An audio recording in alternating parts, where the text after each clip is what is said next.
Buenas tardes, buenos días para los hermanos y hermanas de América Latina, que tenemos esas 6, 7 horas, 8 incluso los norteamericanos de diferencia. Eh, Vamos a continuar con nuestro curso de diálogo interreligioso, esperando que vaya teniendo la acogida que parece que va teniendo. Estas cosas es difícil llegar a la gente fuera de los círculos específicos, pero intentaremos, y también con vuestro interés, y que las sesiones sean tan entretenidas que a la gente, como comentaba ahora este hermano vasco, pues esto, que a la gente le guste verla otra vez, ¿no? No se aburra con una y no sea capaz. Uy, cualquiera aguanta una hora con esto. Así que vamos allá. Eh,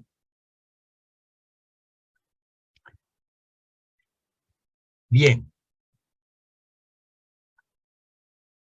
entonces el tema, ya empiezan los problemas. Ajá.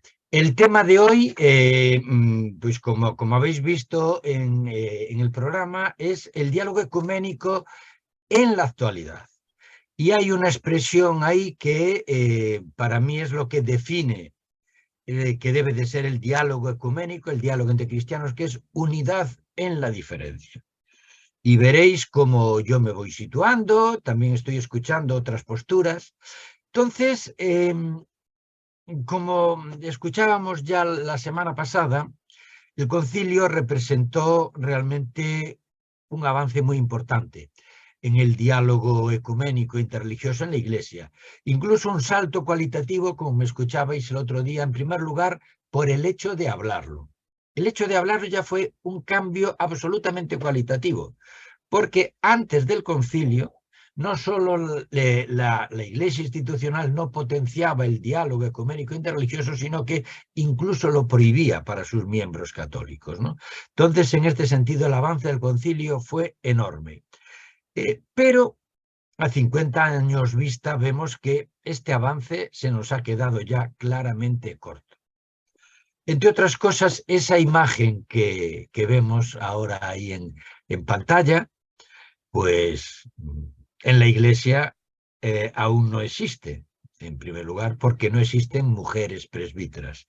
Entonces, esto condiciona, incluso ha creado conflictos con otras iglesias hermanas. Entonces, la rica experiencia de diálogo ecuménico ha ido dejando cicatrices.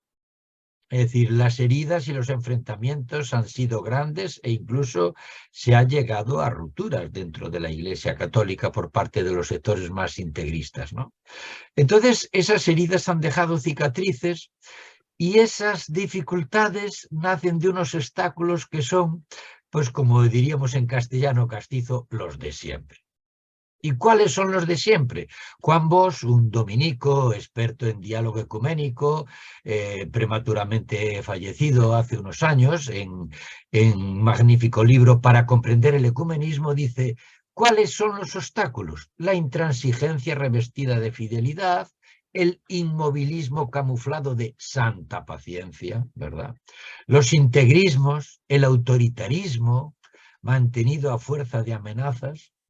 Yo creo que la primera es realmente, aún desgraciadamente, sigue siendo fundamental. La intransigencia revestida de fidelidad. Tenemos que ser fieles a la Iglesia Católica, por tanto, no podemos condescender. Una de las acusaciones que más recibo yo desde hace años, y aún hace poco han vuelto a meterse conmigo en Internet, es que soy un sincretista, es decir, que diluyo completamente mi fe y la convierto en un totum revolutum. Bueno, igual que precisamente porque soy ecologista me llaman panteísta, todo va en el mismo paquete, ¿no? Entonces, en ese diálogo entre las distintas iglesias o confesiones cristianas, los católicos, a lo largo de estos años, de estas décadas, hemos ido comprendiendo que ya no se trata solamente de reconocer que los cristianos de las demás confesiones también son hermanos cristianos, pero separados. Y digo los católicos, y tengo que decir algunos católicos, yo creo que bastantes católicos, pero hay muchos que mantienen ese viejo esquema y ese viejo lenguaje, llevarnos bien con los hermanos separados, ¿no? Y entonces esta gente entiende que la unidad de los cristianos es que las otras confesiones cristianas distintas de la católica vuelvan al redil de la única iglesia auténtica, históricamente inmutable, la Iglesia Católica Romana. Entonces,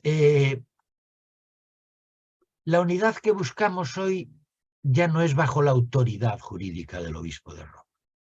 Expresa esa imagen absolutamente de autoridad y solemne, ¿no?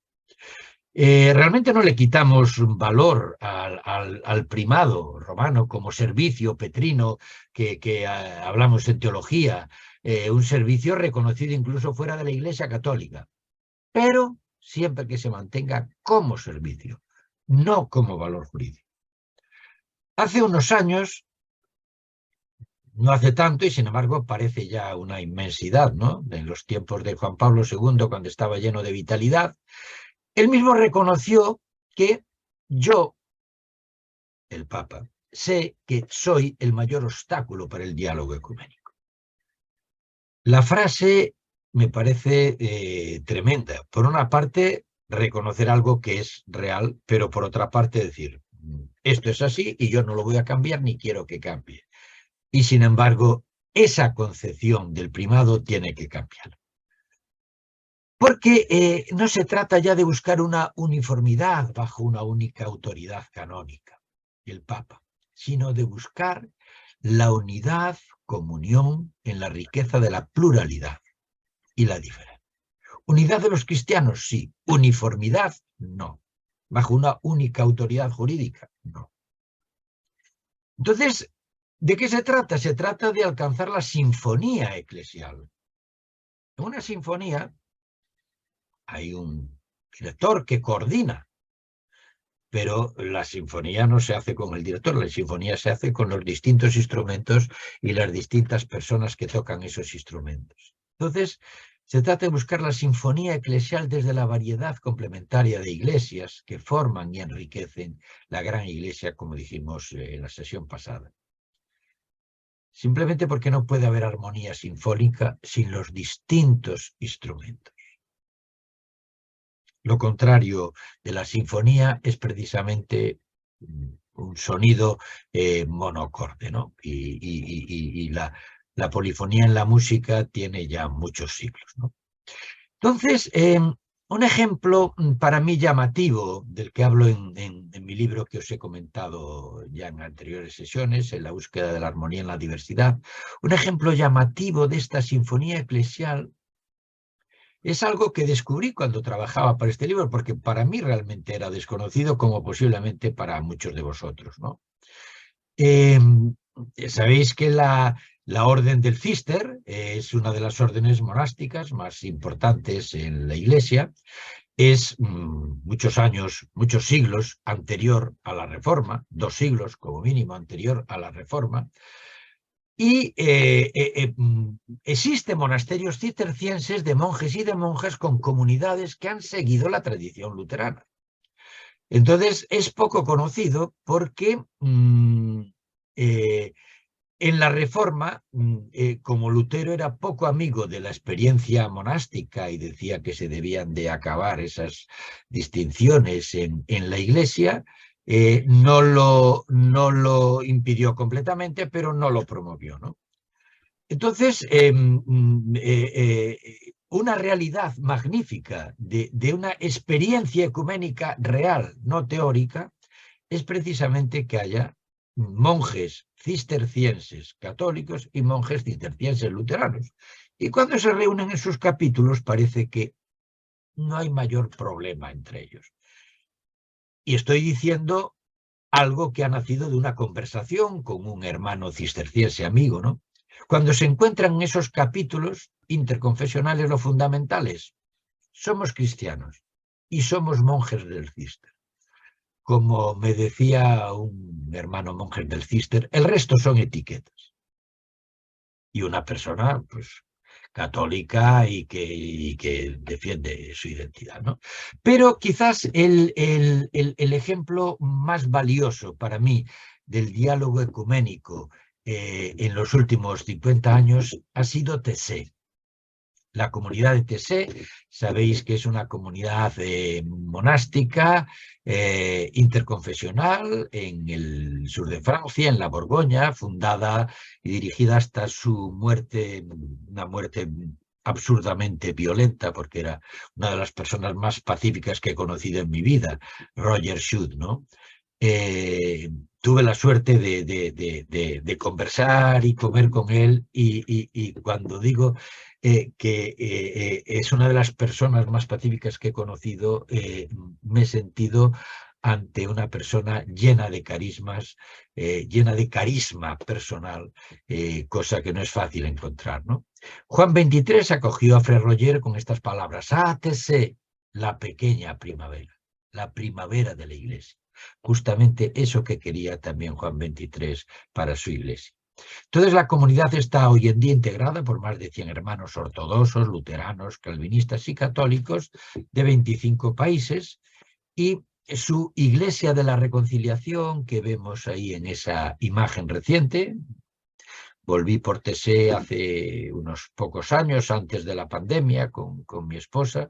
La Iglesia de la Reconciliación es un magnífico signo de ecumenismo y ha acogido durante años a no miles, sino millones de jóvenes, sobre todo en sus Pascuas. Como veis, están en el centro los monjes y alrededor los cientos de personas que los acompañan cada día. Entonces, una de las mayores preocupaciones del carismático Fray Roger fue siempre la reconciliación de los cristianos, una expresión de cómo el ecumenismo, a todos los niveles, no tiene por qué ser algo conflictivo, sino muy normal, es la intercomunión practicada en TSE. Esa intercomunión que a la Iglesia Católica, a nivel oficial, le cuesta aceptar, ¿no?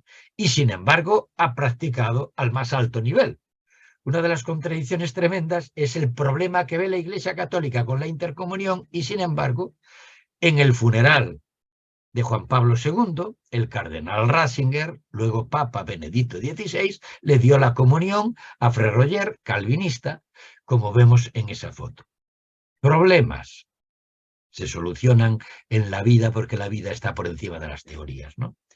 Para Fray Roger, la unidad no puede ser de otra manera que una unanimidad manifestada en la vida. No es lo mismo unanimidad que uniformidad. Unanimidad es saber estar unido con el hermano en lo fundamental. Y Fray Roger, en su libro Inanimité dans le pluralisme, que no sé si está en castellano, yo lo tengo en francés, dice frases tumbativas y magníficas como estas que os he puesto ahí. Hacer adeptos ya no significa nada hoy, más aún. Quien hiere al amor no edifica la Iglesia. El prior de TSE expresa en qué debe consistir la verdadera unidad de los cristianos. Y leo: la uniformidad crea la apariencia de unidad. Apariencia. Eso es lo que ocurre, por ejemplo, en un cuartel. Hay uniformidad, pero no hay unidad ni unanimidad necesariamente. Puede que en orden a la función que cumple un ejército, ¿no? Nada más. La unanimidad, en cambio, exige un acuerdo íntimo, supone el pluralismo de las expresiones personales. El pluralismo de las familias espirituales en la Iglesia es un factor de santidad y de unidad, pero se oponen a la unidad aquellas personas de las que los particularismos no pueden subsistir más que al precio de la separación. Nuestra valoración cristiana posee un pivot central, el Cristo resucitado, y unas referencias fuertes alrededor de las cuales se pueden elaborar diversas formulaciones, un pluralismo de expresiones. Genial, magnífico. Veréis que la postura que yo defiendo del diálogo ecuménico tiene mucho que ver con esto. Pero vamos con el segundo punto de la sesión de hoy. Y lo he titulado: las diferencias en la Iglesia nos enriquecen. Durante mucho tiempo, y aún hoy, mucha gente dice que las divisiones en la Iglesia la han destruido, la han enfrentado, han creado guerras entre cristianos. Ha ocurrido eso, ciertamente. pero no porque las diferencias sean malas, sino porque no se han sabido acoger como hay que acogerlas. Porque las diferencias entre los seres humanos son los que hacen la humanidad mucho más rica. Diferencias de raza, diferencias de cultura, diferencias de lengua, diferencias de religión. Esas diferencias manifiestan la riqueza de lo que es el ser humano. Entonces, en el mismo sentido, todos los cristianos bautizados formamos parte de la única iglesia, como intenté dejar claro en la sesión anterior, la única iglesia de seguidores y seguidoras de Jesucristo.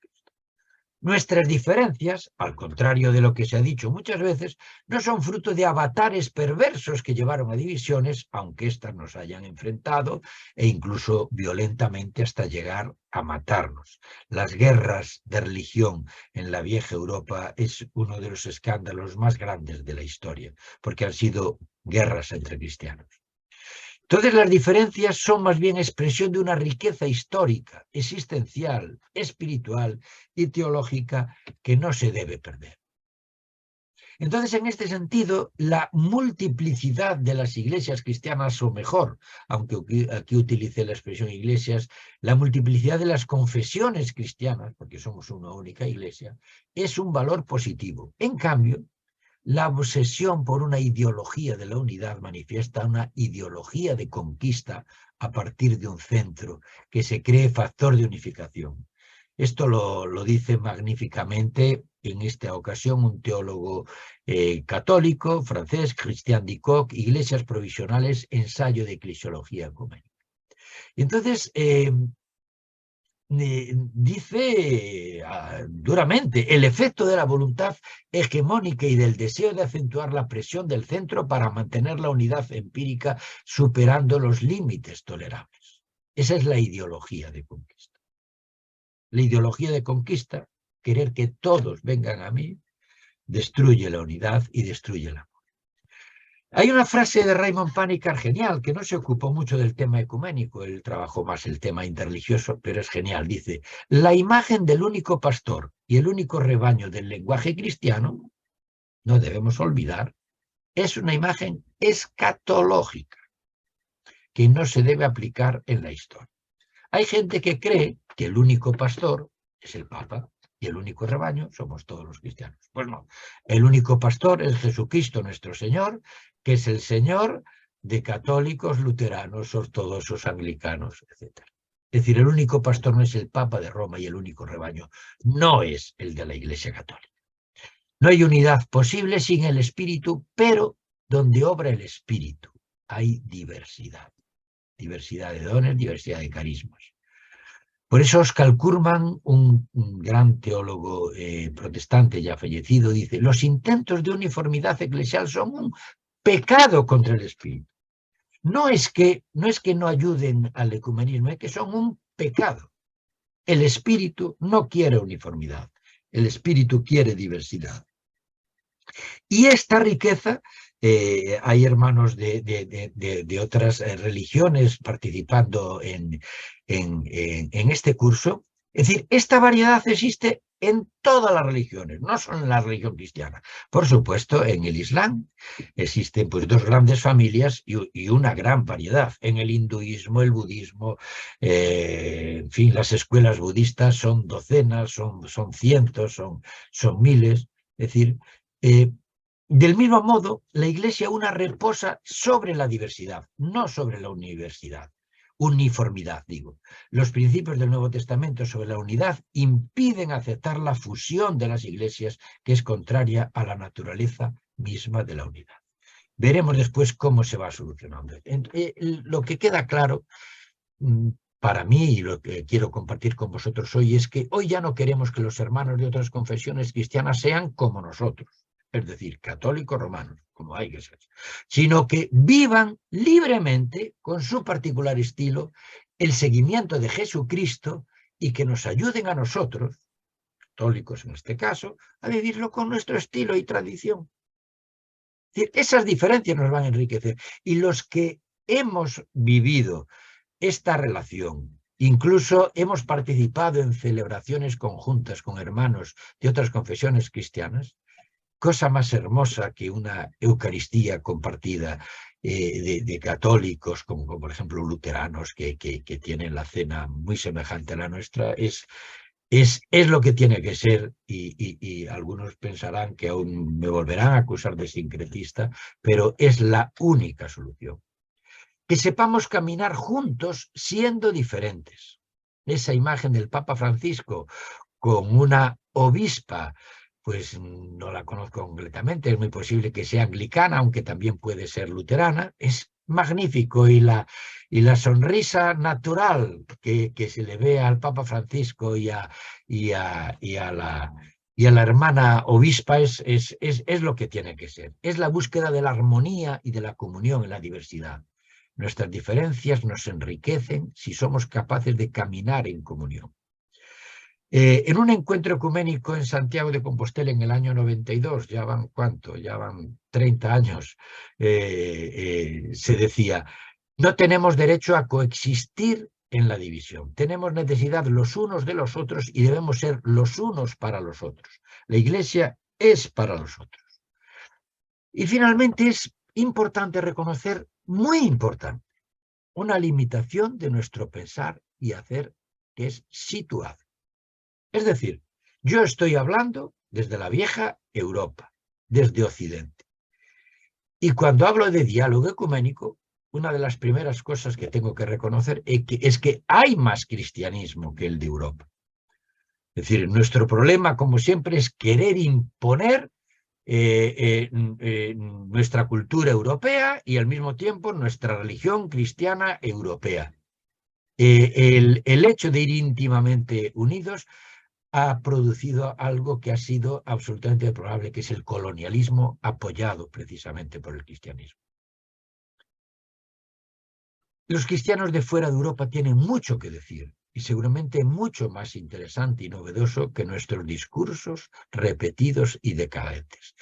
Esa imagen pluricultural realmente me encanta. Tercer punto, muy rápidamente, vamos a ver 7 modelos para realizar la unidad de los cristianos.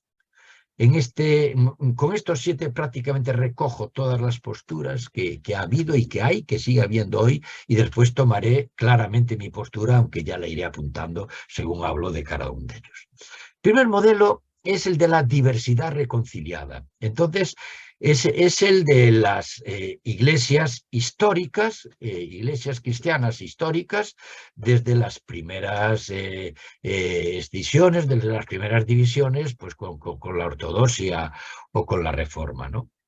La unidad querida por Cristo, lejos de implicar la destrucción o superación de la propia identidad confesional, dicen, supone su aceptación y, consecuentemente, enriquecimiento mutuo. Es decir, las distintas iglesias no deben ni de enfrentarse ni de intentar una asumir a otro. Y, sin embargo, la historia también de las iglesias cristianas no católicas ha sido de enfrentamiento, de muerte, de persecución. Han tenido su propia Inquisición, la iglesia anglicana, la iglesia calvinista. En fin, si uno contara esas historias es espeluznante. No ha sido solamente represora la iglesia católica. El segundo modelo es el tradicional de la iglesia católica. Las claves católicas de la unidad son comunión en la fe apostólica, en el culto, en la fracción del pan, en la vida en común, gobernada por el servicio episcopal. Eso lo dice un teólogo pues progresista que fue Yves Congar, ¿no?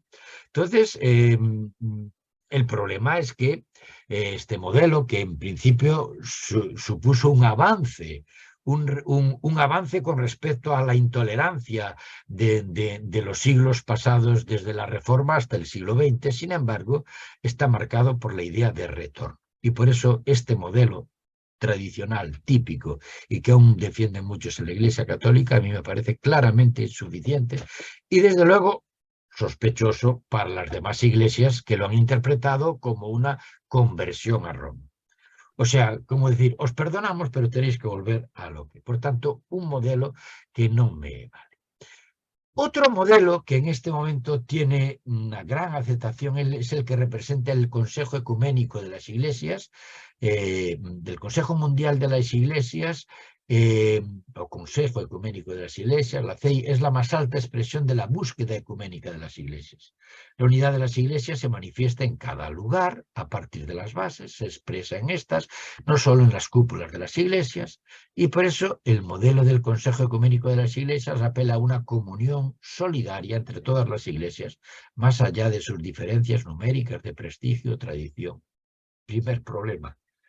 ¿Sabéis quién no está en el Consejo Ecuménico de las Iglesias? Por supuesto que lo sabéis, la Iglesia Católica.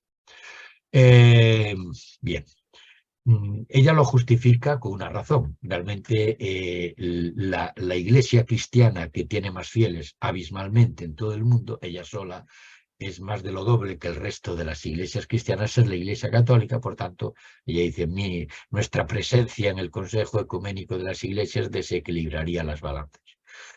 Bien, si esa presencia fuera humilde, discreta y respetuosa, no ocurriría tal cosa. Otros dos modelos más menos conocidos. El modelo de la unidad orgánica total de las iglesias de la India del Sur, que hace décadas invitaron a realmente una fusión, ¿no?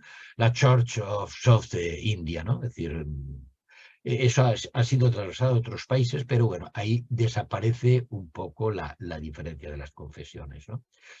Y el quinto, el modelo de la unidad en la diversidad de Oscar Cullmann, que veréis después en mi elaboración personal a continuación, que es de los que más me gustan, ¿no? Entonces, este conocido biblista evangélico, Oscar Cullmann, un biblista que yo estudié en mis estudios de Biblia en el seminario católico, precisamente porque son estudios bíblicos muy serios, ¿no? Pero aparte de eso, una de las preocupaciones, además del estudio de la Biblia de Oscar Cullmann, es precisamente el buscar la unidad en la diversidad, trascendiendo el statu quo de las distintas divisiones eclesiales sin llegar a la fusión. Eso significaría la muerte de la diferencia y la desaparición de las diversas identidades confesionales, pero ser capaz de caminar con los otros y haciendo cosas juntos, y no solo a nivel de caridad, sino a nivel de oración y celebración, ¿no? Una postura importante fue la de uno de los más grandes teólogos cristianos del siglo XX, sin duda de los sota, caballo y rey, como decimos en España, ¿no? Entonces es el modelo propuesto por los teólogos católicos Karl Rahner y Fries, que fue un colaborador suyo, pero el teólogo, digamos, de gran talla era él. En su libro La unión de las iglesias es una posibilidad real. Entonces dicen que la unidad de la fe y de las iglesias depende de unas condiciones que ellos articulan en 5 puntos. Primero, fundamento obligatorio en el símbolo apostólico. Ese credo apostólico que es anterior a todas las divisiones es el que nos debe unir a todos los que nos confesamos como cristianos, ¿no? El credo pequeño que decimos en la misa, en los católicos. El principio de fe realista. Es decir, no rechazar lo que digan las otras fuera de las afirmaciones del símbolo, ni imponer lo propio. Un punto absolutamente fundamental, si no es imposible caminar. Tercero, valor de las iglesias particulares, regionales, con sus obispos. Es decir, el papel del obispo como coordinador de una iglesia particular debe de ser algo importante y de hecho esta organización la tienen otras confesiones cristianas no católicas. Reconocimiento del servicio petrino. Me gusta como lo dice Rahner. Es el servicio petrino, no la autoridad jurídica papal. Es una cosa muy diferente. En fin, reconocimiento de los ministerios. Y el séptimo, el modelo de la pluralidad de las iglesias e historicidad y provisionalidad de estas, que dice Christian Dickov. Es decir, hoy el cristianismo, esa única iglesia, está expresada, manifestada, vivida en distintas iglesias o confesiones. Y esta realidad, que es histórica y que ha cambiado, no solo en los 20 siglos, sino sobre todo en los últimos 10 siglos, bueno, sobre todo en los últimos 500 años, esta historia es provisional. Entonces, de hecho, Dicog lo dice en su libro Iglesias Provisionales. Es decir, la pluralidad de las iglesias históricas es una riqueza que atestigua la llegada del reino, ciertamente, pero ellas no son el reino. El reino es más grande que la Iglesia Católica, que las iglesias y que todo. El reino es el que tienen que construir todos los hijos de Dios. Cristianos, musulmanes, budistas, gente no religiosa. El reino ese que anunció Jesús, la construcción de este mundo de hermanos, es más grande que las realidades históricas que son provisionales. Lo provisional designa la condición de innovación, de creación continua, de presencia de situaciones cambiantes. Por eso, el cuarto punto y último, lo he titulado Unidad, comunión en la fe en Cristo Jesús, desde la aceptación de la riqueza de las diferencias confesionales. El verdadero ecumenismo tiene que vivirse desde el hoy, desde el presente cotidiano en relación con otros hermanos y hermanas, más que desde la mirada a un acuerdo acerca del pasado. Los acuerdos teológicos, cúlticos, etcétera, entre las distintas confesiones cristianas tienen un valor, sin duda. Es decir, hubo un avance absolutamente fundamental después del Concilio Vaticano II, un avance absolutamente fundamental para la unión de las iglesias, que fue el acuerdo sobre la justificación, que fue uno de los puntos fundamentales que separaron a católicos y protestantes en la Reforma, ¿no? Entonces, era el principio de sola gratia de Lutero, ¿no? Sola fide, sola gratia, ¿no? Es decir, la justificación es por la fe y no por lo que yo haga o deje de hacerla. Quien justifica es Dios, si no tendríamos que borrar la carta a los romanos de San Pablo. Entonces, el verdadero ecumenismo tiene que vivirse desde el hoy, desde el presente cotidiano. Como decía, los acuerdos son importantes, pero lo fundamental es lo que vivamos, lo que hagamos. Y yo, que hago modestamente un trabajo de teólogo, soy muy consciente que mucho más importante que lo que pueda decir como teólogo es lo que pueda vivir con mis hermanos. Y eso es mucho más fácil que lo otro. El diálogo ecuménico es ya un diálogo vivido a nivel práctico como un hecho real, aunque en proceso, mucho más allá de lo que teóricamente hayan conseguido y vayan consiguiendo los encuentros y diálogos a nivel teórico, institucional, organizativo.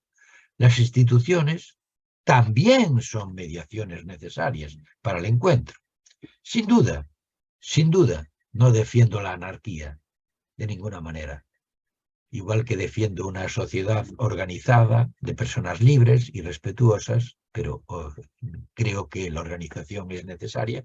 De la misma manera, defiendo la organización entre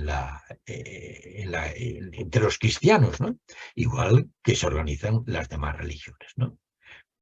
Las instituciones también son mediaciones necesarias para el encuentro, pero el ecumenismo no puede refugiarse en los acuerdos entre instituciones y encuentros teológicos. El ecumenismo no puede depender de los acuerdos que hagan los obispos católicos con los anglicanos, con otras autoridades. En el hoy estamos constantemente solicitados por el Espíritu para acoger al hermano. El Espíritu es el que invita y hace posible esa acogida. Hay una unidad invisible, una expresión que me encanta y que es la que defiendo para el ecumenismo, igual que para el diálogo interreligioso. Hay una unidad invisible, profunda, real, entre los cristianos de las diferentes iglesias como entre todos los seres humanos y con la creación misma. Una unidad que relativiza nuestras divisiones en base a distinciones y etiquetas. El teólogo Juan Bosch, que citaba antes, dice: en la unidad divina encuentra su raíz no solo la unidad de la Iglesia, sino también la unidad de la humanidad y la unidad del mismo cosmos. Existe una unidad profunda en Dios que nuestras divisiones confesionales no pueden destruir. Los seres humanos, más allá de nuestras diferencias religiosas y de nuestras diferencias confesionales dentro de la fe cristiana, formamos parte de una única humanidad. Y esa humanidad forma parte de la única, de esta naturaleza. Esa naturaleza de ese minúsculo planeta Tierra, ese puntito en el universo, forma parte de todo ese inmenso cosmos que está en armonía, ¿no? Max Thurian, quizás el mayor teólogo que tuvo la comunidad de TSE, ya fallecido hace años, en su libro La unidad visible de los cristianos y la tradición, dice: la unidad cósmica en Dios desconcierta y sumerge nuestras mezquinas disputas y nos obliga a relativizar considerablemente la división de los cristianos. Otra vez esa hermosa imagen de la Iglesia de la Reconciliación en TSE. Si no habéis ido, sobre todo los que estáis en la pequeña Europa, estéis aquí en Cataluña, en Andalucía, mucho más, no sé si hay algún francés, creo que había algún francés apuntado al curso. Si no habéis ido, os invito a que busquéis algún momento en vuestra vida de ir a pasar una semana en TSE. Veréis cómo la unidad en la diversidad, porque ahí no se practica solamente el ecumenismo cristiano, sino que hay personas de otras religiones que van allí y rezan unidos en ese mismo sentimiento de la presencia del único Dios, de la única divinidad, del gran espíritu. Y allí es tan fácil eso que no hay... O sea, uno cuando ve lo de TSE dice, ¿dónde están los problemas? Pues como siempre, en los que mandan, en los que organizan. La realidad de la gente, a la gente le es mucho más fácil unirse. Raymond Panikkar, siempre con sus expresiones creativas, y disculpadme que lo cite tanto, quizás porque lo conozco mejor que otros y me resulta más genial que ningún otro, ¿no? La Iglesia no es un club, dice Raymond, sino la comunión de Dios con todo el mundo, el sacramentum mundi. La esencia de la Iglesia es esta comunión, no tanto en lo horizontal entre los hombres cuanto en lo vertical con lo divino. La Iglesia es el misterio del cosmos. Evidentemente os dais cuenta que Kant habla de vertical y horizontal íntimamente unido, ¿no? Entonces es lo que él llama el misterio cósmico de la Iglesia, pero eso no lo inventó él.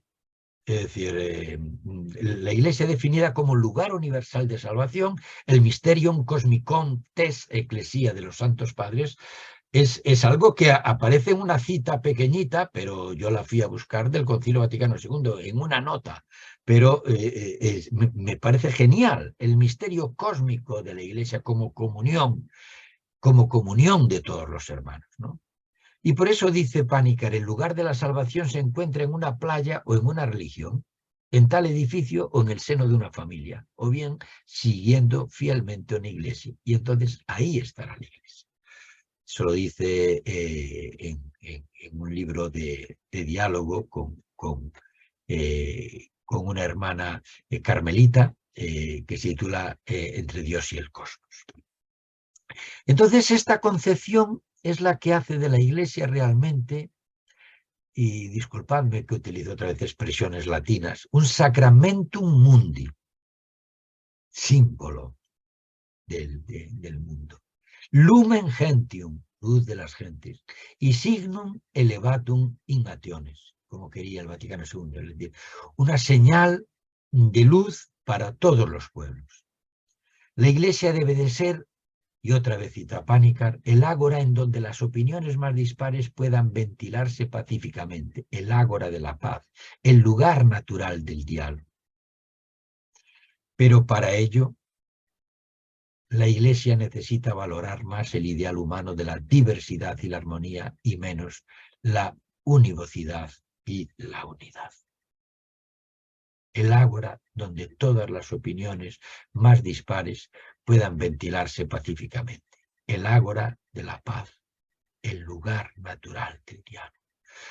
En este sentido, con humildad, pero es necesario decir que es la Iglesia la que más promueve el diálogo interreligioso. Yo creo que fiel a ese espíritu de Jesús abierto, un judío que relativizó mucho su judaísmo y por eso lo condenaron como hereje. Es decir, fue condenado por su iglesia, fue condenado por los jerarcas de su religión como un hereje, como una persona peligrosa para la pervivencia del judaísmo. Porque para Jesús realmente lo importante no es ni esta iglesia ni esta religión, lo importante es estar abiertos al Espíritu, estar abiertos a la comunión entre los humanos y con todo el cosmos. Bueno, pues Albert, ya es tu momento. Pues muchas gracias, Victorino. Me ha encantado tu exposición. Totalmente de acuerdo, claro, cómo no. No podía ser de otra manera también. Pues por todas las lecturas que hemos ido haciendo en común y cosas así, las vivencias. Pues ahí se van sintetizando también en esa exposición. Miren, yo ahora, bueno, primero saludarlos a todos, buenas tardes. Segundo lugar, pedir disculpas porque la sesión anterior tuve que estar ausente, no pude estar aquí acompañándoles. Ahora yo pienso que ya tengo la agenda un poquito más clara y podré seguir las sesiones. Mi apartado es un apartado más bien práctico, donde se concretan en algunos momentos la exposición que ha ido haciendo Victorino. Verán que son cosas bastante semejantes a lo que él ha ido diciendo, pero aquí a nivel práctico, pues entre vecinos, entre amigos, que son los diferentes hermanos de las diferentes confesiones cristianas. Entonces, miren, voy a intentar compartir pantalla, compartir unos ciertos documentos. Primero voy a hablar de, bueno, vamos a escuchar a partir de una semana que se llama de la Semana de la Unidad de los Cristianos, de oración por la unidad de los cristianos. Vamos a ver cómo esa unidad o esa semana se va desarrollando en una parroquia de aquí de barrio, en Barcelona, en la parroquia de San José de Calassanç, que está llevada por unos padres escolapios. Así es. Entonces, miren, a finales del mes de enero, cada año, desde el Consejo Pontificio por la Unidad de los Cristianos y desde la Comisión Fe y Constitución del Consejo Ecuménico de las Iglesias, se promociona una semana de oración. Esta semana de oración está realizada en origen por una comunidad, pues, de un país en concreto que ha sido designada por ambos organismos. Se ponen de acuerdo y dicen, pues mire, este año que lo organice pues una comunidad cristiana ecuménica, bueno, con relaciones ecuménicas en cualquier país. En este sentido, la de este año, en enero del 2023, fue realizada por una comunidad cristiana de Minneapolis. ¿A raíz de qué? Bueno, si recuerdan, hubo el asesinato por parte de un policía de George Floyd, que generó muchas manifestaciones. Bien, pues el Consejo Ecuménico de las Iglesias, o el Consejo Mundial de las Iglesias, junto con el organismo católico, decidieron que por qué no, en esa ciudad que ya tenía también un cierto recorrido ecuménico, ya bastante antiguo, lo especifica luego en el folleto, por qué no podían organizar el material para la semana de la oración por la unidad de los cristianos. Muy bien. Les comparto el documento, a ver si lo sé hacer bien. Acá. Miren, acá tenemos una serie de carteles. Este fue el material que se organizó para España. Creo que lo pueden ver, se puede ver. Yo espero que sí, que lo puedan ver. Este es la portada y el póster, también el cartel que se realizó para la semana de la oración por la unidad de los cristianos. Digamos que esto puede ser el modelo oficial, ¿sí? Bien. Luego, ese modelo oficial se puede ir adaptando a las diferentes comunidades. Por ejemplo, en la parroquia que les citaba de San José de Calassanç, se realizó este folleto a partir de los textos a partir de los textos que se presentaban en el material genérico, pues tanto en las diferentes diócesis, pues aquí en Cataluña se utilizó esta portada. Y en la parroquia que les citaba, pues se preparó un material específico. ¿Por qué se hace un material específico si tenemos, por ejemplo, el de la Conferencia Tarraconense, aquí en Cataluña? Pues sencillamente porque en esta parroquia ya hay una cierta tradición de diálogo ecuménico desde el año 69. Si no me equivoco, creo que fue desde el año 69. Les pongo un poquito de síntesis porque la entrevista se realizó en catalán. Bueno, medio catalán, medio en castellano. Entonces, en esa parroquia, por ejemplo, en los años finales de los 40, años 50, hubo presencia protestante. Un centro de culto protestante. Los cristianos de aquellos años no lo vieron claro. Habían tensiones en el barrio. Justo después del Vaticano II, tal como citaba Victorino, se empezó a trabajar a nivel católico la aceptación de otras confesiones cristianas, en concreto en este barrio.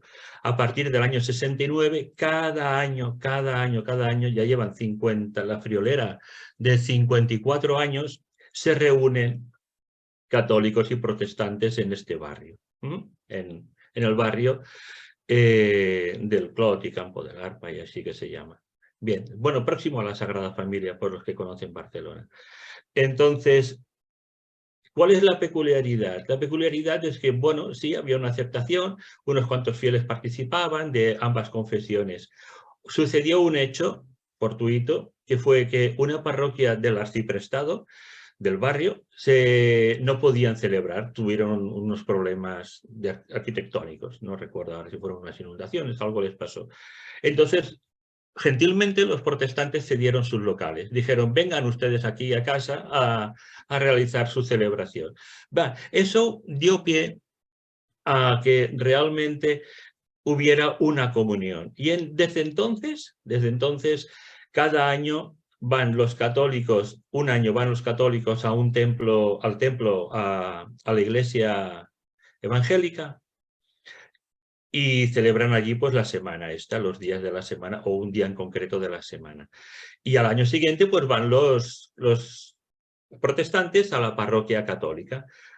La peculiaridad es que la parroquia, por ejemplo, en el caso que él sea católico, la parroquia acoge y el que predica, se lee un texto y se reflexiona y se hacen unas plegarias, pues el que predica es la persona invitada. En el caso que sea la parroquia católica la que acoge, el que predica es el pastor protestante y viceversa. Si vamos al centro evangélico, el que predica es el sacerdote católico. Vamos a verlo, a ver si se puede ver el vídeo. Son vídeos breves en los cuales yo hago un par de preguntas nada más. ¿Cuál es la relación o cómo es las prácticas ecuménicas en ese centro? Y a ver si lo encuentro. Y luego cómo es a ver, será aquí, a ver si lo encuentro ahora. Y luego cómo es el futuro, qué planes de futuro tienen. Este que les presento ahora es el padre José María Rierola, Escolapio. Y Encantada, ¿no? Y ya, María Rierola, que és el rector de la parròquia de Sant Calasanz, y hoy nos toca hablar pues del aspecto práctico del ecumenismo. Entonces, en este sentido, la pregunta es, en aquesta parròquia, quines activitats o quines pràctiques es fan a nivell ecumènic? Albert, No se ve, se oye, pero no se ve. Es va trobar amb el responsable de la comunitat evangèlica del carrer Nació i van decidir, el mes de la Setmana Ecumènica... Es que si alguien protestó, yo ya me estaba fijando. Se oye ahora. I a més, ahora se ve o no? Diuen que antigament, als anys potser 40-50, doncs al barri es veia amb tensió la presència dels evangèlics o protestants amb els catòlics. Però havia arribat al concili i, per tant, doncs, es veia important fer aquesta trobada. I aquesta trobada s'ha anat fent. Un any es fa a la seva església evangèlica, al Carrer Nació, i l'altre any es fa aquí a la parròquia. Això durant els primers anys. Hi va haver una cosa molt bonica, i és que, no recordo quin any exactament, la parròquia dels Salesians, que és de l'Arxiprestat, tenia problemes d'ubicació, feia obres o el que sigui. I els protestants, els evangèlics, van oferir la seva església per fer les celebracions. A partir d'aquell moment vam veure que la cosa era molt positiva i, per tant, a partir d'aquell moment, tot l'Arxiprestat participaria en les trobades. Per tant, un any es fa la trobada en una església catòlica, una parròquia catòlica, i l'altre any es fa a l'església evangèlica del Carrer Nació. La particularitat és una pregària ecumènica, presideix el de la casa, però predica el de fora, el convidat. I per tant aquest any hem celebrat 54 anys ja d'aquesta trobada. Sí, molt bé. I després la pregunta subsegüent és, a més d'aquesta setmana i d'aquestes trobades anuals, si es podrien anar fent algun tipus d'activitat conjunta també. Sí, i s'ha fet alguna cosa. Per exemple, quan es van celebrar els 50 anys, vam organitzar una taula rodona en la qual van participar l'Església Evangèlica, l'Església Catòlica, en aquell moment el responsable diocesà, que era el rector de l'Església de l'Església Ecumènica del Concili, de Sant Abraham. Ah, sí, la de les Olimpiades. Sí, de les Olimpiades. Vam fer una taula rodona, que a més aquesta taula rodona està publicada amb un número de qüestions de vida cristiana. Els que van col·laborar-hi, que es va fer aquí a la casa, a la parròquia, es va gravar i es va poder publicar qüestions de vida cristiana. I explica el procés que s'ha anat fent, primer amb el primer responsable Capó, Enric Capó, i després amb el seu nebot, Carles Capó. I ara actualment ja l'actual és el Víctor Hernández. Molt bé. Bueno, a veure com es pot parar ara. No sé com es pot parar el so perquè ja deixo de compartir, però a veure, ja està, deixem compartir aquest. I ara, per exemple, el següent vídeo que tenim és un altre... Sí, perdón. Gracias, Victorino. El siguiente vídeo que tenemos así para presentar. Sí, es a raíz, miren, de otro hecho ecuménico. Por ejemplo, hemos hablado de la Semana de Oración por la Unidad de los Cristianos y hay otro acontecimiento ecuménico que es el Día Mundial de la Oración. Se hace también el primer viernes de marzo, cada año el primer viernes de marzo. Y la peculiaridad es que este año ha tocado llevarlo a cabo en mi parroquia, en la parroquia donde estoy aquí ahora, que es una parroquia del barrio del Raval de Barcelona. Es un barrio multicultural. Bien, pongo antecedentes de esta oración, del Día Mundial de la Oración. Este Día Mundial de la Oración surge en el siglo XIX en Estados Unidos, Canadá, pero se lleva a cabo realmente con la fisonomía que tiene ahora a partir de la Primera Guerra Mundial. Peculiaridades. Es un grupo de mujeres de la iglesia, a ver si lo recordaré ahora. Bueno, No recuerdo. Lo llevan a cabo primero un grupo de mujeres de una iglesia, no me sale el nombre ahora, y luego se abre a otras confesiones cristianas. Sí. Entonces, la peculiaridad es que ay, no me sale el nombre de la iglesia, qué curioso. Bueno, este movimiento ecuménico también participamos diferentes comunidades católicas. Y la gracia está en que está generado, el material lo generan mujeres, ¿sí? La comunidad de mujeres de una iglesia en concreto. Existe un comité mundial y la iglesia presbiteriana, ay, no me salía el nombre, por Dios, de la iglesia presbiteriana. Entonces se reúnen en un comité mundial de esa iglesia y deciden con sus criterios qué comunidad donde de esta iglesia generará un material que luego se repartirá a todo el mundo en aquellas ciudades en las que haya presencia de esta iglesia. Y Barcelona existe un comité, donde por haber presencia de esta iglesia, pues existe un comité. Este comité recibe el material que han realizado mujeres de una comunidad concreta, de un país concreto, que ha sido predeterminado, se reparte mundialmente, se traduce y se realiza la celebración. Ya digo, este año ha sido aquí en casa, en esta parroquia.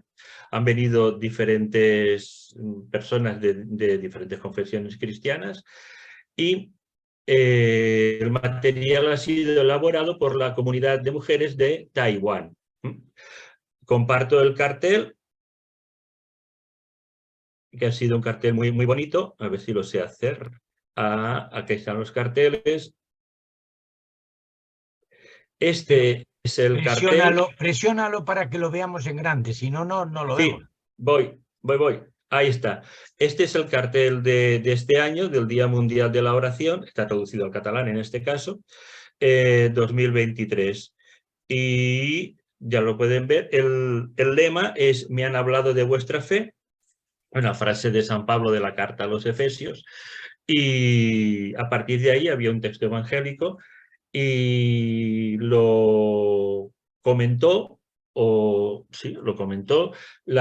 pastora de la iglesia anglicana, que justamente fue la que el año anterior, en el 2022, acogió este Día Mundial de la Plegaria, la iglesia anglicana de aquí, de presencia en Barcelona. Y esta misma pastora fue la que predicó el otro día, el día 3, el viernes pasado, el viernes día 3. Este es el cartel y evidentemente pues hay un material que nosotros tradujimos y adaptamos a nuestra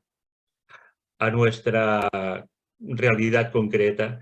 Hicimos este cuaderno. Es verdad que lo hacen mujeres. Yo, mi asistencia aquí fue meramente porque era el portero del centro de la compartida. Acá hicieron este cartel del Día Mundial de la Oración. Este es el folleto con las oraciones. Aquí está muy, muy, muy bien elaborado, porque no solamente son oraciones y el texto evangélico, sino también que hay testimonios. Y hay una presentación del origen de la presencia cristiana en Taiwán, y hay una serie de testimonios de mujeres de cómo viven su fe. Y hay una cierta correspondencia con el resto de participantes en este Día Mundial. Entonces nosotros recibimos, por ejemplo, el testimonio de las mujeres, una carta, un escrito, un mail, y se contesta, y existe una colaboración. Sí, este es el folleto que realizamos nosotros acá. Más cosas. Ahora les paso los vídeos. Vamos a ver. Sí, el segundo vídeo, está bien. Sí, el segundo vídeo. Dejo de compartir esto y nos vamos al segundo vídeo. El segundo vídeo, como estábamos aquí en casa, pues aproveché la presencia de las pastoras. Habían varias pastoras y pastores de iglesias de otras confesiones cristianas. Y entonces la primera es Marta López, es la pastora protestante, ya lo presento, pero lo digo ahora, es la pastora protestante de la iglesia que tenemos aquí cerquita, somos vecinos, de la calle Tallers. Está aquí al lado de donde estoy yo ahora, de nuestra iglesia. Vamos a ver el vídeo, vamos a ver qué nos dice Marta. Entonces, vamos a ver, porque aquí estoy abriendo ¿De muchas qué cosas. confesión cristiana es? Ella es evangélica. Ella es evangélica. Luego la siguiente es luterana. Vamos a ver si lo sé hacer bien esto. Acá. Esta es Marta López. Cambió el chip. Marta López, que es la pastora de la Iglesia Evangélica de Barcelona Centro, aquí al ladito de donde nos encontramos ahora. Somos vecinos. Entonces, No veo la imagen, Albert. Hay sonido, Vaya. pero no imagen. En María, con el anterior, es... ¿Y por qué no ¿Desde sé? cuándo es una relación ecuménica? ¿Hay una relación ecuménica en tu iglesia? ¿Llega la imagen o no ahora? No la veo. Antes de que yo naciera. Clica 2 veces para que se vea el vídeo. Clica Ajá. 2 veces, por lo visto. Vale. Los ecuménicos que se abrieron en Barcelona, cuando todavía era peligroso decirse ecuménico, fuese por un lado o fuese por el otro, evangélicos o católicos, ahí no había distinción. Y de siempre ha sido, es por normativa. Nuestra iglesia en sus estatutos se declara una iglesia ¿Lo están ecuménica viendo ahora? abierta Ok, y- ahora. Vale, vuelvo un siempre poquito con- para atrás. No, entonces. está bien, porque ya Vale. hemos escuchado, está bien, no vuelve. Evangélicos o católicos, ahí no había distinción. Y de siempre ha sido, es por normativa. Nuestra iglesia en sus estatutos se declara una iglesia ecuménica abierta al diálogo y siempre con esta mirada de que el otro es mi hermano. Entonces no hay distinción del mismo Señor, el mismo bautismo, Claro. la misma fe. Así es. Ajá. Y entonces, planes para el futuro, ampliar las relaciones, porque por ejemplo hasta ahora nosotros participamos en una relación ecuménica a partir de la semana de oración para la unidad de los cristianos, que tanto se hace a nivel pues, de autoridades. Acá en Barcelona se hace con una oración en la catedral, con presencia de autoridades de diferentes iglesias, y también en algunas comunidades, en algunas iglesias, pues a nivel popular, a nivel del fiel, ¿sí? De base. Entonces, nosotros nos juntamos para la semana de la oración. Sí. En el caso de Calasanz van un año a una iglesia protestante vecina y al año siguiente pues vienen a la iglesia católica, como ya nos explicó Josep María. ¿Y en tu iglesia cómo funciona esta relación? Pues funciona en los términos que estabas explicando. Participamos en los actos más oficiales, ¿no? Pero en realidad, donde yo creo que está la fuerza del ecumenismo es precisamente en la base. Claro. En ese encuentro que es más cercano, es más personal, es con el vecino, Claro. es con el que compartes el espacio en el que vives. Porque al final el trabajo del cristiano, que es un trabajo de servicio a la sociedad, de servicio a las necesidades, lo vas a realizar con la parroquia que tengas al lado, con la iglesia que tengas al lado. Claro. Yo creo que ese es el ecumenismo al que tendríamos que llegar, trabajar juntos en el territorio donde nos Así es, encontramos. sí. Yo también soy de esta opinión, porque está bien está muy bien que nos juntemos para orar, estamos juntos en el culto o en la oración, pero también, como dices, un empujoncito no nos iría mal, en el sentido de ya nos conocemos, vamos a la oración, compartimos la oración, fuera muy bonito. Entonces, que así como los cristianos católicos tienen el servicio de Cáritas para ayuda al necesitado, también ustedes en su iglesia tienen un servicio de asistencia también, pero fuera bonito que se fueran uniendo que hubiera una cooperación en ayudar a las personas Sí. más vulnerables Sí, del sí, sí. barrio, porque al Sí, final sí, son sí. nuestros vecinos también. Y al final son experiencias que han funcionado, porque en Sabadell o en Tarrasa, al final se han unido los cristianos para hacer juntos el servicio. Y yo creo que eso es el testimonio de la unidad. Así es. No es cuestión de que hagamos las mismas celebraciones, no, es el servicio unido el que habla de la verdadera unidad. Pues hasta aquí la entrevista, entonces muchísimas gracias, Marta. A ti. Entonces, a ver cómo Escape. Sí, ahí está. Ok. Entonces, no sé cómo vamos de tiempo. Tenemos Yo creo, mira, nos quedan 25 minutos. Yo creo que Ajá. sería bueno Sí. dejar algo para espacio para las Sí. preguntas, para el diálogo, para la opinión. Ajá. Si te parece, vamos. Sí, Aunque yo os quede quizás otro vídeo. tenía el tercer vídeo también de una pastora de la iglesia luterana de habla alemana ¿Quieres? aquí en Barcelona. Es interesante porque es recién esta mujer, acaba de Bueno, llegar ahora estupendo. aquí. Pues si es cortito, para que Sí, quede es espacio muy para cortito y verán que Ok. vamos sobre la misma línea otra vez. Ok. Vamos a verlo. A ver. Hola, buenas tardes. Continuamos con ¿Se la puede ver ahora? entrevista. En este caso, ahora estamos con la ¿Se ve? pastora. No, no se ve. No se ve. De habla ahora. alemana. ¿Todavía no? Y aquí Se en escucha, Barcelona. pero no se ve. Entonces, la pregunta es como A ver. las anteriores entrevistas. Ahora, ok. ¿Desde cuándo su iglesia mantiene A una ver, que lo pongo acá. relación Ahí de Ya estamos. está bien, ya está bien. Ok. habla alemana y aquí en Barcelona? Entonces, la pregunta es como las anteriores entrevistas, es ¿desde cuándo su iglesia mantiene unas relaciones ecuménicas? Exactamente, yo no lo sé porque todavía no estoy trabajando mucho tiempo allá, pero según lo que sé, al principio las relaciones solo eran entre las confesiones protestantes, entre la Iglesia Reformada y la Iglesia Luterana, porque ellos dos fundaron la Iglesia de habla alemana en Barcelona y luego se empezó también a relacionarse con la otra iglesia de habla alemana, la Iglesia Católica de habla alemana, pero es un poco más joven que la protestante, Claro, entonces, bueno, después de algunos años se hacía eso. Y hoy día también existen relaciones con otras iglesias evangélicas metodistas, bueno, catalanes, en los barrios alrededores y también en las afueras, por ejemplo, en Rubí.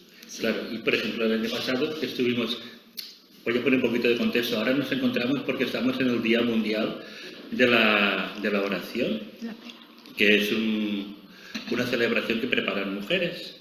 En este caso, lo han preparado en Taiwán. El año pasado, por ejemplo, estuvimos reunidos y en el culto en la iglesia anglicana de la Bonanova, aquí en Barcelona también. ¿Y ustedes también asistieron? Sí, claro. Cada año. Cada año. En este Día Mundial de Plegaria, yo creo que casi desde el principio nuestra comunidad está parte de eso. Y una última pregunta, a nivel de proyectos, porque está bien unirnos para orar, por ejemplo, ¿no? Y así nos conocemos, somos vecinos en definitiva. Y es bueno que los vecinos se conozcan y, yo qué sé, pues cooperen, participen en cosas en común. En este caso, pues en una oración, muy bien.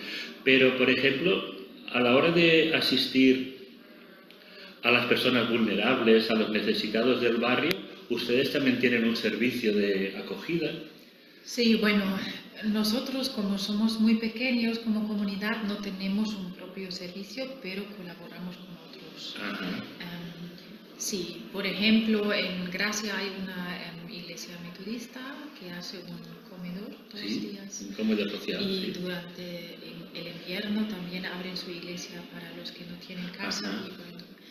Bueno, y yo fui, por ejemplo, con mis jóvenes de la clase de confirmación, fui allá a esa iglesia a visitarlo y para que los jóvenes conozcan ese buen trabajo que hay. Sí, y también nosotros como comunidad nos relacionamos mucho con la Iglesia Católica de habla alemana también. y ellos también están, bueno, relacionados, quizás no, pero muchas veces dan ofrendas al chiringuito de Dios también. Y también nosotros como comunidad apoyamos a un comedor aquí en el Raval, que ¿cómo se llama? Bueno, un comedor de aquí del Raval. Sí. Entonces, la gracia para mí, y pienso que para los que nos están viendo también, es que se puede compartir la ayuda al necesitado, no solamente la oración, más allá de las fronteras confesionales, ¿no? Unos son católicos, otros protestantes, evangélicos, etcétera, sino que en asistir al culto, pero también podemos dar un pasito más y ayudar a la sociedad en este sentido, todos juntos también. Bien, pues hasta aquí la entrevista. Muchísimas gracias. Bueno, a ver cómo hacemos para salir de aquí ahora.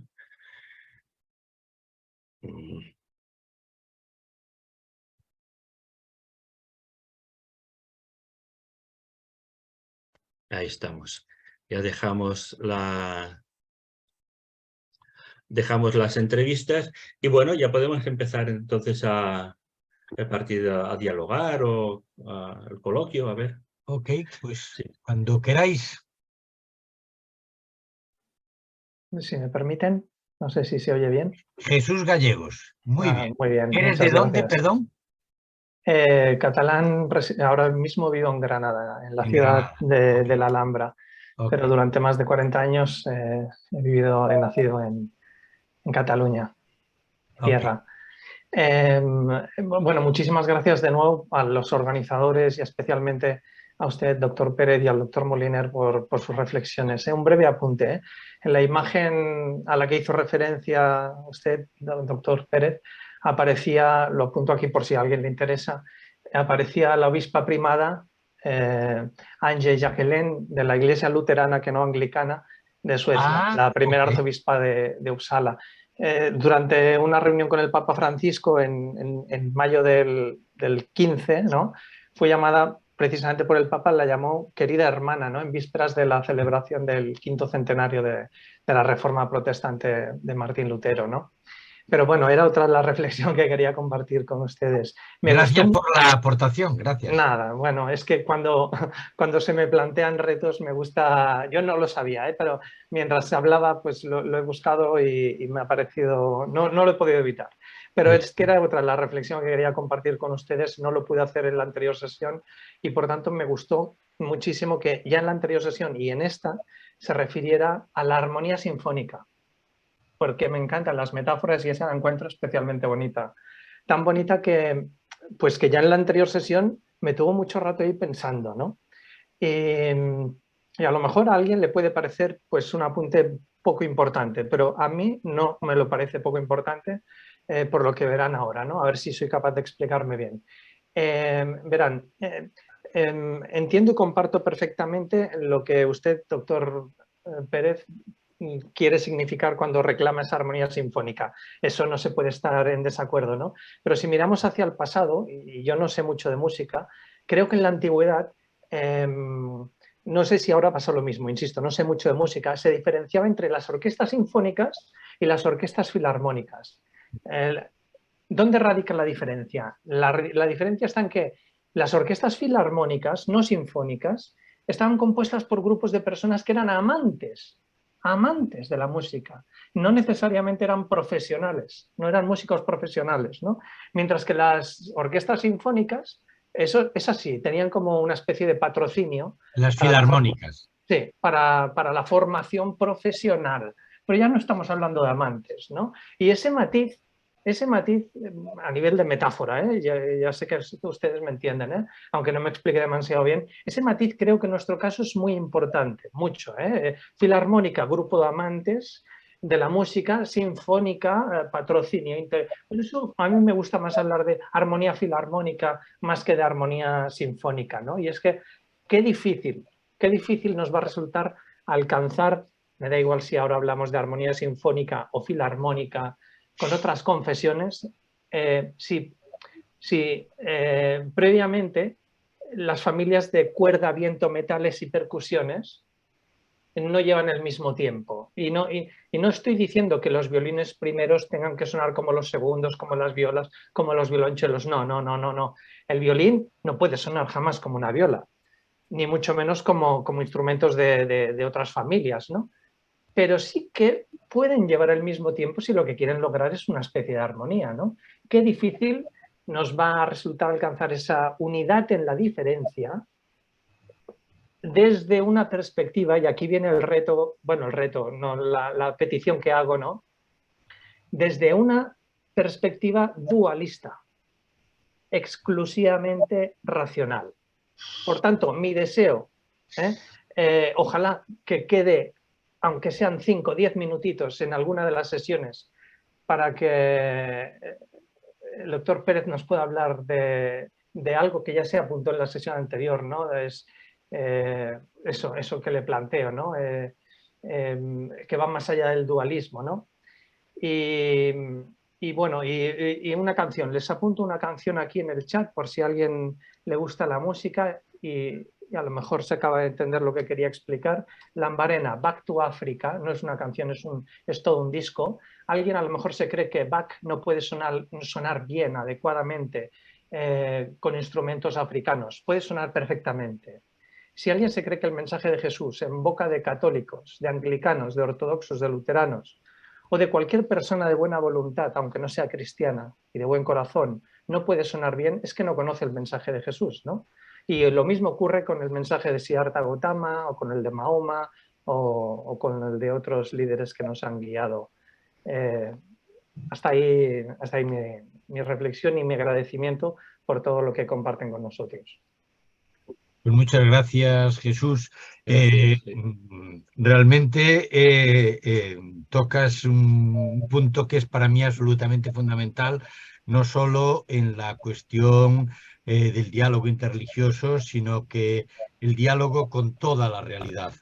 Desde que descubrí hace años la perspectiva de la no dualidad, precisamente gracias a mi gran maestro Raymond Panikkar, para mí es un elemento fundamental a la hora de reflexionar. Lo que te decía, no solo sobre la experiencia religiosa, sino sobre la experiencia cósmica, cómo estar en el mundo. La no dualidad se confronta tanto con el monismo como con el dualismo.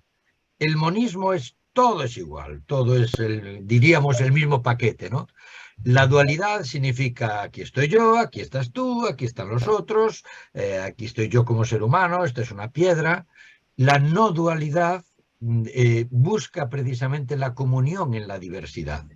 Es decir, somos diferentes, los seres humanos, somos diferentes, pero somos iguales, formamos parte de la única humanidad. Un perro y yo, una piedra y yo, un árbol y yo, somos diferentes, pero formamos parte de la única realidad y estamos íntimamente unidos a ella. El problema de no ver así las cosas tiene sus efectos tanto a nivel religioso como a nivel ecológico, como a nivel social, como a nivel intercultural, etc. Es decir, entonces yo creo que esa clave, precisamente mi próximo libro, que lo comentaré en la última sesión de este año, aún no se ha publicado, está en proceso editorial, es sobre espiritualidades no duales, ¿no? Y me acerco sobre todo a espiritualidades no cristianas, pero también toco la no dualidad dentro del cristianismo. Para mí ese tema es fundamental a la hora de acercarse, desde luego, al diálogo interreligioso, porque si no es así, siempre estaremos tentados de intentar captar al otro, de intentar crear adeptos, de que los otros vengan a mi redil, de que... Y así es imposible. Si no hay igualdad, si no se busca precisamente esa armonía realmente tan difícil, es decir, tú lo decías con la imagen de los violines y los distintos instrumentos, si no hay esa capacidad de caminar juntos por una cosa que es la única que realmente nos puede unir a todos, que es el amor, Desde el amor uno puede aceptar y aprende a aceptar la diferencia, pero una cosa es decirlo y otra cosa es hacerlo. Muy bien, ¿otra palabra?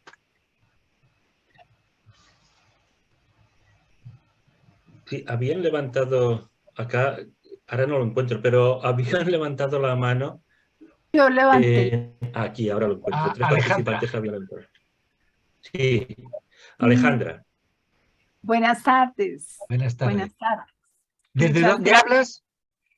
Desde Bogotá, Colombia. Ah, muy bien, estupendo, mi querida Colombia. Sí, muchas gracias por todo. Y mi inquietud es, yo como parroquiana, sencilla, pues sin tener todos los conocimientos que ustedes tienen, ¿yo cómo puedo ayudar a propiciar en mi parroquia esos diálogos, que existan esos diálogos con las iglesias protestantes o con otras tradiciones? Sí, sí, sí, sí. Bueno, que además ahí en Colombia tenéis una pluralidad aún más grande que la que hay aquí, realmente, ¿no? Y una pluralidad vivida muchas veces en conflicto, ¿no? Sobre todo con las iglesias pequeñas, no con las iglesias históricas, con las grandes iglesias, sino con pequeños grupos que precisamente no aceptan esta perspectiva, ¿no? Esta perspectiva de que yo tengo parte de la verdad, tú tienes parte de la verdad, solo alcanzamos la verdad caminando juntos, ¿no? Realmente con quien no quiere dialogar es imposible dialogar. Yo me parece que lo había comentado ya, había hecho un comentario en la primera o en la segunda sesión. Lo que sí puedo, si alguien no quiere dialogar, lo que sí puedo es darle un abrazo. Eso, si me deja, o por lo menos manifestarle mis brazos abiertos y mi voluntad de comprensión y de comunión. En concreto, tú si perteneces a una parroquia, entiendo, ¿no? Pues, ¿qué puedes hacer? Desgraciadamente, la Iglesia Católica está organizada de manera jerárquica y autoritaria. Es decir, en la parroquia el que manda es el cura. No debiera de ser así, pero es así. Entonces, si hay la suerte de que hay un cura dialogante, se pueden hacer muchas cosas. Si el cura no es dialogante, casi no se puede hacer nada. Afortunadamente, el Papa Francisco critica mucho este clericalismo, este autoritarismo clerical, pero las cosas distan mucho de ser esto. Pero lo que tú sí puedes hacer es, digamos, si colaboras en la parroquia, en lo que sea, en la catequesis, en la liturgia, en la acción social, en Cáritas, etcétera, pues si hubiera en tu parroquia un consejo parroquial sería mucho más fácil proponer precisamente algo semejante a lo que nos manifestaba Albert. Es decir, con toda seguridad, incluso dentro del ámbito territorial de vuestra parroquia, hay otras confesiones cristianas, más grandes o más pequeñas.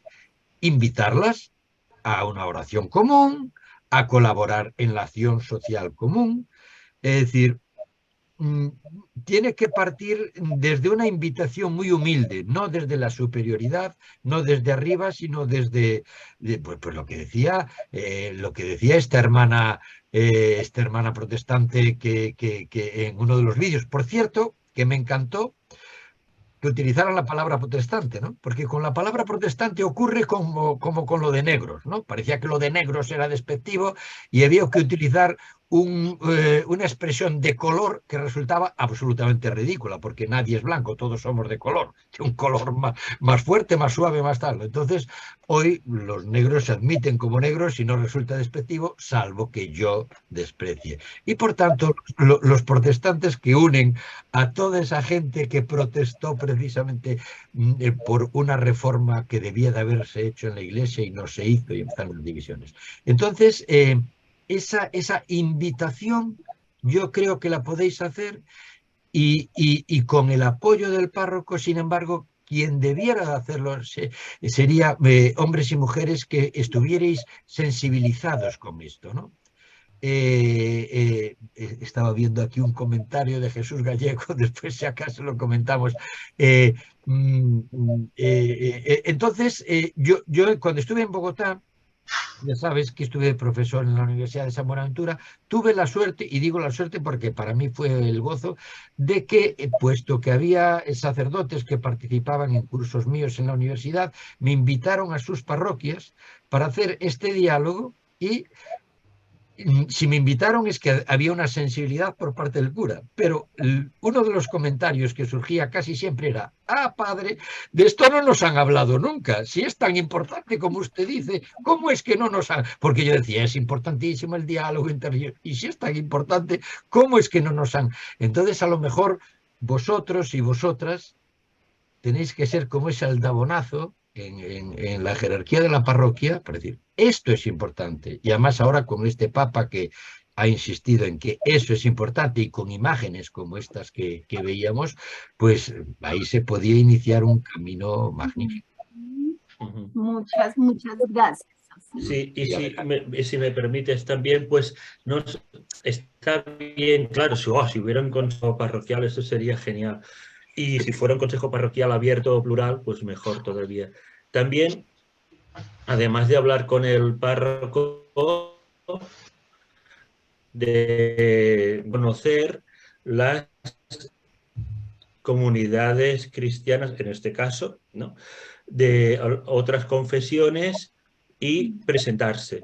Aunque sea a nivel personal, también presentarse. Mire, yo pertenezco a esta otra comunidad católica, a la parroquia, aquí en la zona, en el barrio, y presentarse, pero sin miedo, porque normalmente estos movimientos de juntarse ambas comunidades está bastante bien aceptado, por lo menos por acá, es lo que decía Victorino, la vieja Europa, es bastante bien aceptado. Acá en Barcelona no tenemos problemas y podemos asistir al culto de los demás, además porque ya nos conocen, que ya nos conocemos prácticamente todos, no somos comunidades tan grandes, pero es muy aconsejable también, además de hablar con el párroco o con el responsable de esa comunidad cristiana católica, ir a hablar con el responsable o con la pastora de la comunidad vecina. Eso es muy interesante también, darse a conocer, no esperar el beneplácito del párroco, si lo da o no lo da, mejor que lo dé, pero si tenemos esta inquietud, ir realmente a compartirla con la comunidad cristiana y luego ya a ver qué tal van las relaciones. Juan Carlos pedía la palabra. Juan Carlos.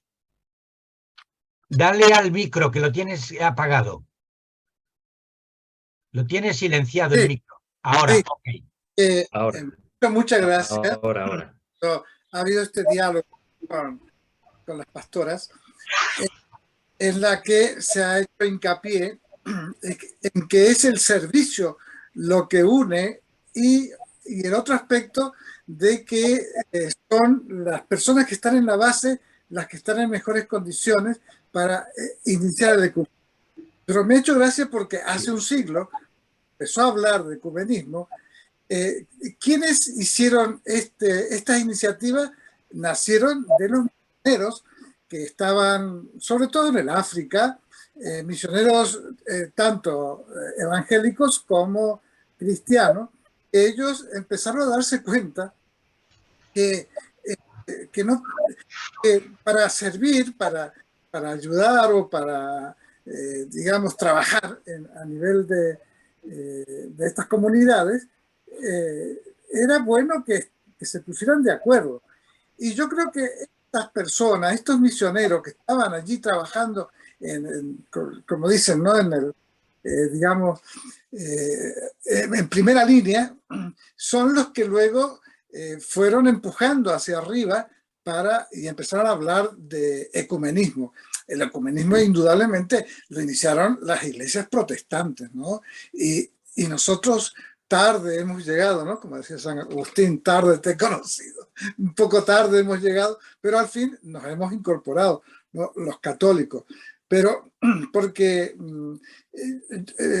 decía que me ha hecho gracia porque indudablemente que las personas que están comprometidas y que trabajan en la primera línea son las que mejor conocen las necesidades que hay de la ayuda mutua entre las distintas confesiones religiosas.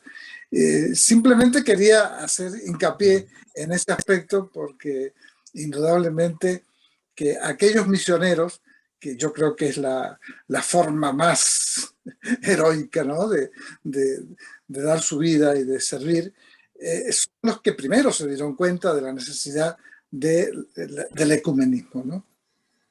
Exactamente, la ortopraxis, como dices, muchas gracias. La ortopraxis así es. Es siempre más importante que la ortodoxia. Y el primado de la acción, es decir, la teoría es necesaria, la elaboración de un pensamiento, de una coherencia es importante y por eso hacemos estas cosas, pero el primado es de la acción. Y esto no es que lo descubriera el marxismo, que sí, es decir, la praxis es un concepto marxista, pero desde el comienzo del cristianismo sabían muy bien que más importante que decir es vivir. Lo más importante es empezar a compartir. Por eso, gracias por la precisión, Albert. Yo le había contestado a Alejandra por el tema de los parroquianos. Y bueno, claro, pues la parroquia, a ver, pero evidentemente el punto de partida tiene que ser la realidad de la comunión a nivel de base, a nivel de encontrarse con el otro. Es decir, lo que más une es el compromiso. Y en este sentido, ciertamente, las necesidades que veían en países de misión eran tan perentorias que enseguida se dieron cuenta que, mira, nuestras teorías son secundarias. Es muy importante lo que podemos hacer para ir construyendo el reino con bautizados o sin ellos, o con las cosas más claras en este sentido o este otro. Y hubo cosas tan geniales. Uno de los misioneros más geniales, pues seguramente conoces, Albert Schweitzer, que de hecho le dieron el premio Nobel, que era un grandísimo teólogo, un grandísimo profesor, y dije, mira, ya está bien de teorías. Y lo que hizo fue estudió medicina y se fue a África a ayudar a la gente. Él no ocultaba su confesión cristiana, evidentemente, pero lo importante es la praxis. Y yo con mis teorías en la universidad, pues bueno, ya teoricé, ya dije, realmente nos han quedado cosas muy interesantes de Schweitzer en la historia de la teología, pero por lo que más pasó, digamos, a la historia fue por dejar su comodidad alemana e irse a África y como médico más que como teólogo. O sea, completamente de acuerdo. ¿Alguna palabra más? Bueno, entonces ya estamos casi en el tiempo. Perdón, no sé si se me oye. Buenas noches, hola. Aunque soy gallego, como os habéis dado cuenta todos, os hablo desde Granada. Quería haceros una pregunta. ¿En qué momento está el diálogo ecuménico con las iglesias luteranas? A mí lo de protestante me gusta poco, prefiero el término luterano o anglicano. Así como el cisma de Oriente, yo pienso que se superó en el 65 cuando Atenágoras y Pablo VI se unieron y hay intercomunión entre las iglesias. La pregunta que me hago es, ¿en qué momento está el diálogo ecuménico con esas dos iglesias, con la anglicana y con la luterana? Estamos muy cerca de la unión, todavía estamos lejos. Sé que fue potenciado, se inició con Juan XXIII, fue potenciado con Pablo VI, frenado con Juan Pablo II y ahora activado. La pregunta, igual no me estoy explicando bien, no tengo Sí. ¿En qué momento estamos? ¿Cerca, lejos? ¿En qué momento de la unión? En primer lugar, la palabra fundamental es la unión. ¿Qué unión queremos? Por eso yo te decía, es decir, la unión en cuanto a una comunión jurídica y organizativa, yo creo que a eso que se intentó, afortunadamente hemos renunciado, porque eso es nefasto y además es que nunca ocurrirá. Y yo diría que ni falta que hace.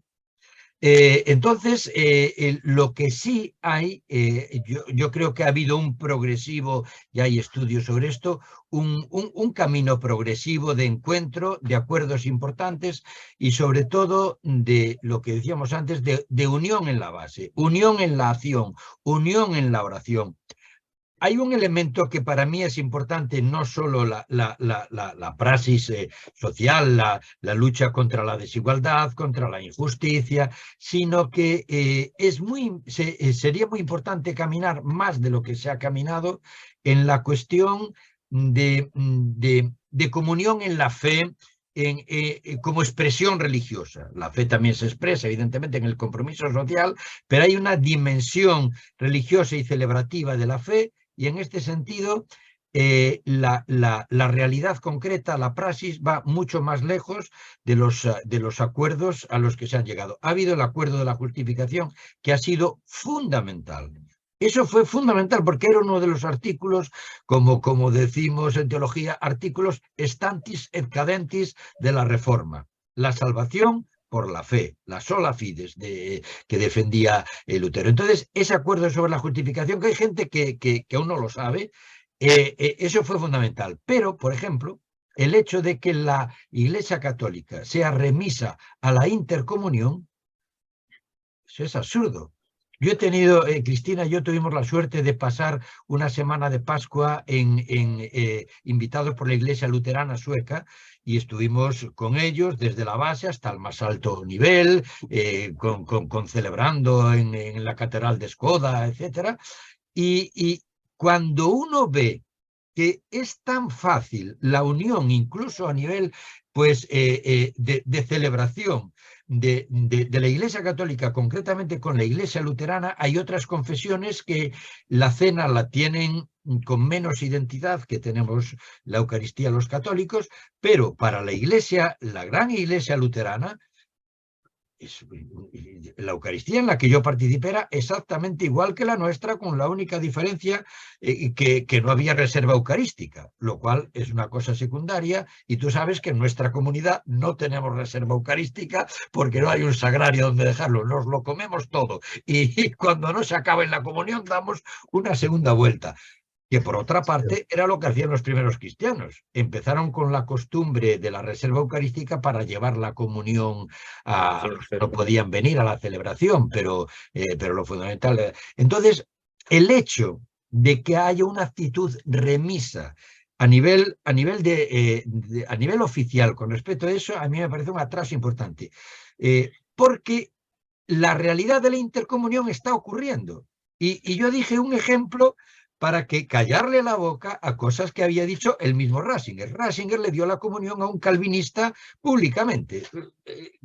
¿Cómo es que yo no puedo participar en la Eucaristía y comulgar de lo mismo que...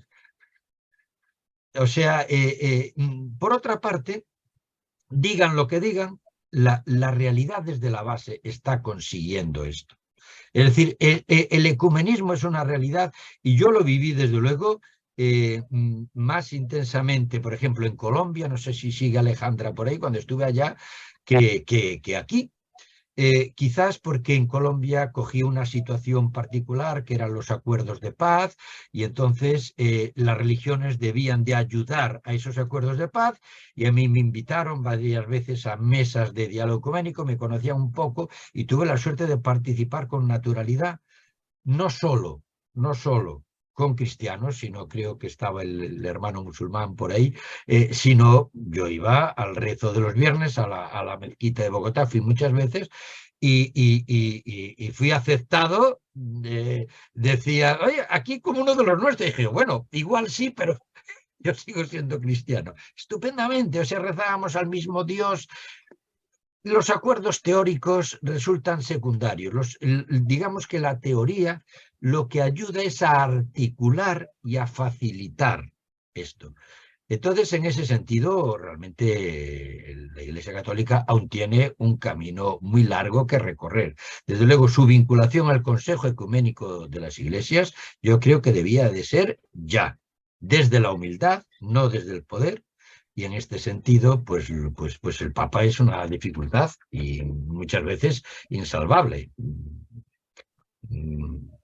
Pues evidentemente el papado va a cambiar, o sí, o sea, no... San Malaquías decía que este era el último papa, o sea, por una serie de cosas. No lo sé, pero desde luego lo que la Iglesia Católica para ser tal no necesita una autoridad jurídica como la del Papa, que por otra parte unos la obedecen y otros pasan bastante de ella. Y yo creo que el Papa Francisco lo sabe muy bien, lo relativa que es su autoridad, ¿no? Muy bien, muchas gracias. Bueno, nos hemos pasado ya 10 minutos. Xavier, Bueno. no nos riñes, tú cortas Sí. después donde quieras. Entonces, Sí, sí. pues muchas gracias por lo de hoy y recordad que para el próximo día la cuarta sesión es el diálogo intrarreligioso, expresión panicariana que aclararé en la actualidad. Y la clave, Jesús, que estabas por ahí, la clave para mí es precisamente la armonía invisible. El diálogo interreligioso tiene que ser como el diálogo intercultural, como expresión de la armonía en la diversidad de todo el cosmos. Y para los que no me oíste, un comentario que hice al principio, la última sesión, la sexta, va a ser sobre mística y diálogo interreligioso. Entonces, algunos que pedíais el otro día, pues como quedó, precisamente yo con mucha idea dejé la última sesión abierta, sin cerrar, con un tema para ver cómo iba evolucionando, por si había que duplicar alguna sesión o porque surgía algo. Entonces, la última, que aprovecharé también como estaba programado para hablar de un par de libros míos, sin embargo, será específicamente sobre mística y diálogo interreligioso. Pues muchas gracias y buenos días, buenas tardes a todos. Muchas gracias.